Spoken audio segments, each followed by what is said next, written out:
Hi guys, welcome back to my channel. So ఈరోజు అయితే మేము ముందుకి బ్రెడ్ పకోడా రెసిపీ తీసుకొచ్చేసాను. లాస్ట్ వరకు వీడియోని చూసి లైక్, షేర్, సబ్స్క్రైబ్ చేయండి.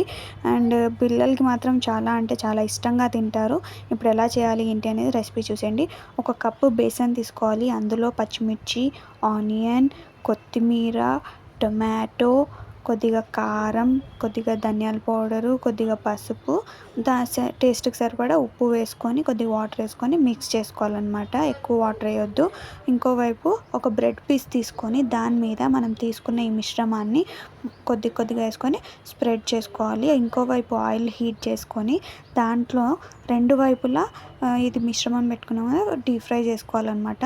డీప్ ఫ్రై చేసుకున్నాక గ్రీన్ చట్నీ తీసుకొని గ్రీన్ చట్నీ దానిపైన అప్లై చేసి దాని మీద కొద్దిగా చీజ్ వేసి ఇంకో బ్రెడ్ పీస్ అలాగే చేసుకున్నాక టొమాటో సాస్ పెట్టి దాన్ని దానిపైన పెట్టాక కొద్దిగా ఆయిల్లోనే డీప్ ఫ్రై చేసుకొని పక్కకు తీసుకున్నామంటే చాలా టేస్టీ యమ్మీ బ్రెడ్ పకోడా మీకోసం అనమాట. చిన్నపిల్లలు అయితే చాలా ఈజీగా క్విక్గా తినేస్తారు, వాళ్ళకి ఇంకా ఇష్టంగా ఉంటుంది. సో లాస్ట్ వరకు చూసి లైక్, షేర్, సబ్స్క్రైబ్ చేసుకోవడం మాత్రం మర్చిపోకండి. Thank you for watching.